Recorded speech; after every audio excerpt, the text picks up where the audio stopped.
So if you've been following FrontPage closely, this is something we've been tracking for a while. At GTC 2026, a direction became clearer.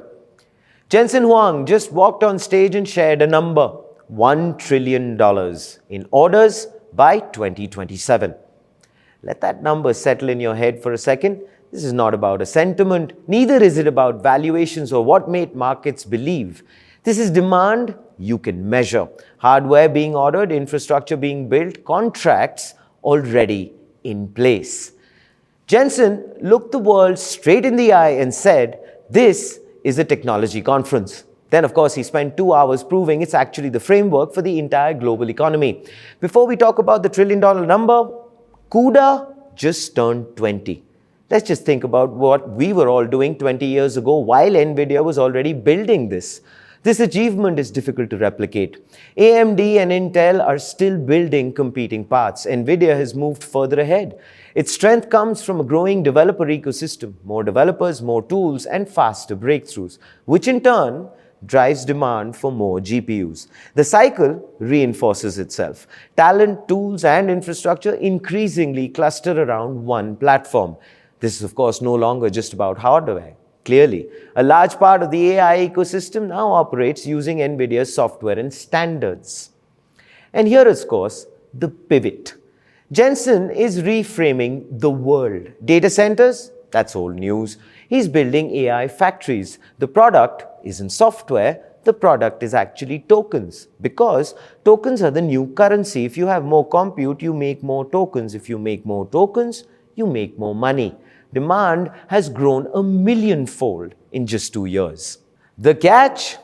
We're running out of power. So how do they address the energy crisis? Via efficiency.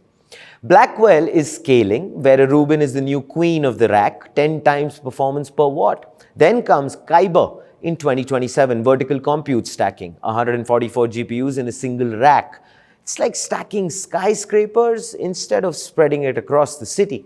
And the shocker, the Grok partnership, 35 times improvement in tokens per watt. NVIDIA is absorbing its competition to dominate inference. Fast AI, cheap AI, everywhere AI. Then, of course, it got a little personal. The age of agents. NVIDIA announced NemoClaw, an open ecosystem to build digital employees. Jensen's bet? Every company on earth needs an agent strategy. This is not just a multi-billion-dollar market. You know what? It's a multi-trillion-dollar transformation of how work actually will start to happen.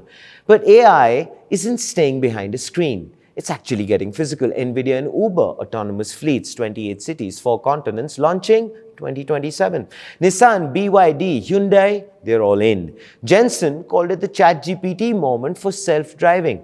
We are, of course, talking about factory humanoids, AI, telecom towers, even Disney-style robots that feel alive. It's actually the intersection of the digital and the dirt. And then, of course, the strangest part occurred. Jensen didn't conclude with a thank you. He ended with a concert, a full-fledged AI-generated song, a summary of the future set to a beat. High tech meets high art. That's why maybe they call the man a rock star. And here, of course, is the front page take. The reality check, the most terrifying thing about GTC 2026, it felt normal. The hype is over. The execution is definitely here to stay. NVIDIA is no longer a chip company, you know. They are actually the landlord of the future. They own the pipes, they own the water, they own the house. 2026 is about making AI cheaper, faster, and invisible. And you know what? If you aren't paying attention, you're probably already behind. So what do you think?